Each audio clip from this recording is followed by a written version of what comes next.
Assalamualaikum warahmatullahi wabarakatuh. Perkenalkan, nama saya Amalia Ramadhani Senya, bisa dipanggil Amel, dari Prodi Tasawuf dan Psikoterapi dari kelas F1 angkatan 2024. Jadi di sini saya akan membahas tentang makalah yang sudah kami buat selaku bersama rekan saya. Tapi di sini saya akan menjelaskan secara individu. Jadi pada pembahasan kali ini saya sendiri akan membahas tentang istirja dan qanaah dalam sufi healing. Baik, bismillahirrahmanirrahim. Jadi pembahasan kali ini tentang istirja dan qanaah sebagai sufi healing. Makalah ini membahas tentang konsep sufi healing dalam tradisi tasawuf dengan fokus pada dua praktek sentral. Yang pertama, istirja atau ucapan inna lillahi wa inna ilaihi raji'un, dan qanaah yaitu rasa cukup dan ridho. Dalam makalah ini penulisan saya sendiri Amalia Ramadhani Sanjaya dan rekan saya yaitu Amalia Putri Firdaus. Dosen pembimbingnya yaitu Bapak Saifullah Yazid, MA, dan program studi tasawuf psikoterapi Fakultas Usuluddin dan Filsafat.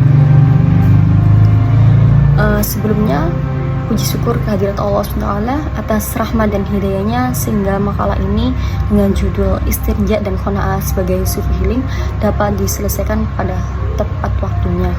Shalawat serta salam tetap tercurahkan kepada baginda kita Nabi Muhammad SAW. Serta terima kasih disampaikan kepada dosen pembimbing, pihak yang membantu, dan semua pihak yang mendukung penyusunan makalah ini. Tujuan penulisan ini memberikan pemahaman konseptual dan praktis mengenai sufi healing serta relevansinya dalam menghadapi tekanan kehidupan modern saat ini. Penulis menyadari keterbatasan makalah dan menerima kritik serta saran demi penyempurnaan di makalah ini. Semoga makalah ini bermanfaat untuk menambah wawasan dan menginspirasi pembaca untuk lebih mendekatkan diri kepada Allah SWT melalui penyucian jiwa.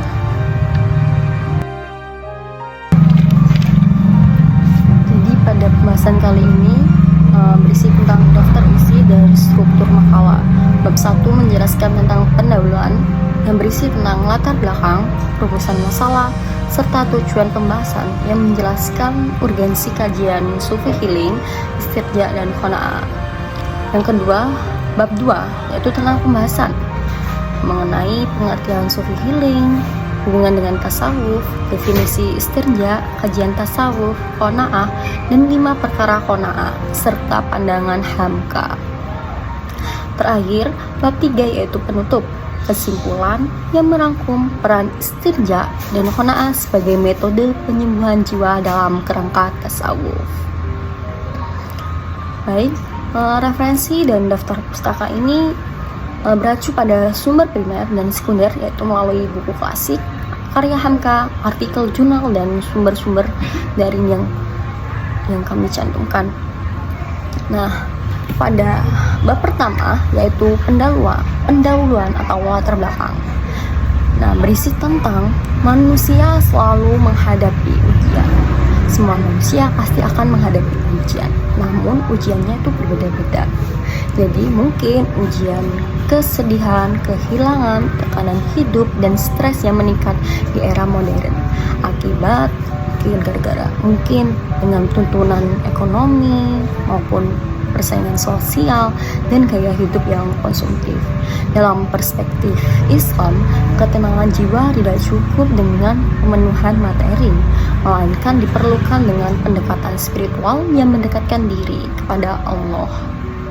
Nah, tasawuf ini menawarkan beberapa metode penyucian jiwa seperti zikir, doa, tafakur, dan membaca Al-Quran ataupun latihan spiritual untuk membersihkan penyakit hati seperti kesedihan berlebihan, putus asa, iri hati, dan keterikatan dunia yang menjadi sumber kegelisahan. gitu. Oleh karena itu, kajian Sufi healing, istirja dan qanaah penting untuk memberikan alternatif sebagai terapi batin yang relevan dalam konteks modern. Ada rumusan masalah dan tujuan pembahasannya, yaitu rumusan masalahnya akan menjelaskan tentang pertama, pengertian istirja dan qanaah sebagai Sufi healing. Kedua, bagaimana konsep Sufi healing dalam perspektif tasawuf dan hubungannya dengan istirja. Ketiga, konsep qanaah menurut Buya Hamka dan implikasinya. Dan yang terakhir, keempat, mengapa istirja dapat dipahami sebagai Sufi healing untuk menghadapi musibah ataupun masalah itu tadi. Dan tujuan pembahasan meliputi menjelaskan pengertian istirja dan qanaah serta kaitannya sebagai bentuk Sufi healing, memahami konsep Sufi healing dan praktik istirja dalam kehidupan, menguraikan pandangan Buya Hamka tentang qanaah dan pengaruhnya pada kehidupan manusia, dan menjelaskan peran istirja dalam menenangkan hati ketika menghadapi musibah. Oke, pada bab 2 menjelaskan tentang pengertian Sufi healing. Jadi apa sih pengertian Sufi healing itu? Sebelum kita merambat ke materi kita, jadi kita harus tahu apa itu Sufi healing sendiri. Nah, Sufi healing ini menurut istilah yaitu berasal dari Sufi. Sufi adalah penempuh jalan tasawuf, atau bisa disebut dengan orang yang menempuh di jalan tasawuf gitu, kayak orangnya, tokohnya gitulah.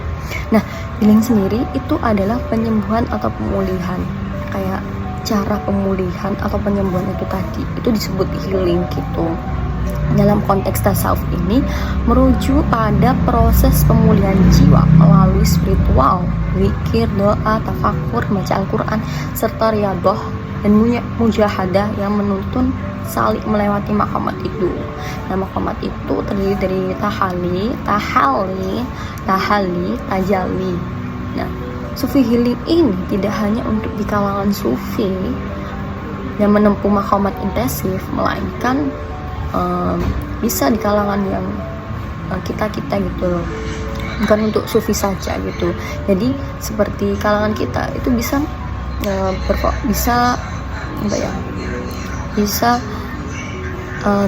bisa melakukan healing tadi gitu, seperti halnya melalui praktek sederhana seperti zikir, sholat khusus, bacaan Al-Quran, dan refleksi diri, dan terbukti memberikan ketenangan batin dan membantu menghadapi tekanan psikologis sehari-hari.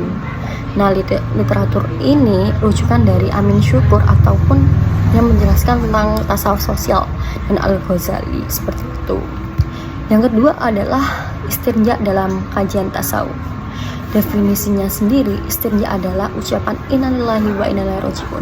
Jadi merupakan pengakuan bahwa segala sesuatu itu berasal dari Allah dan kembalinya itu kepada Allah. Jadi semua yang diberikan kepada Allah itu berasal dari Allah itu sendiri, dan semuanya akan kembali kepada Allah. Jadi kita diciptakan itu berasal dari Allah, dan kita kembali udah meninggal dunia itu nanti akan kembali ke Allah gitu. Nah, bisa juga istirja ini berasal dari ayat-ayat Al-Quran yang berakal dari Quran surat Al-Baqarah ayat 155 sampai 156, yang dimana menjelaskan tentang ujian hidup dan kabar gembira bagi orang sabar yang berkata istirja. Jadi seperti dalam ayat ini itu menjelaskan tentang ujian hidupnya itu, dan ada kabar gembira pastinya bagi orang-orang yang sabar, yang menerapkan dengan kata istirja itu tadi gitu. Jadi ada manfaat di balik makna tadi, ucapan tadi itu. Serta 3 dimensi tasawuf. Dalam tasawuf ini, istirja sebagai kesadaran spiritual menghasilkan zul al-ubudiyah yaitu kerendahan hati, dan khor al-ubudiyah yaitu pengakuan kekuasaan Tuhan yang menenangkan jiwa untuk menghadapi musibah yang kita alami gitu.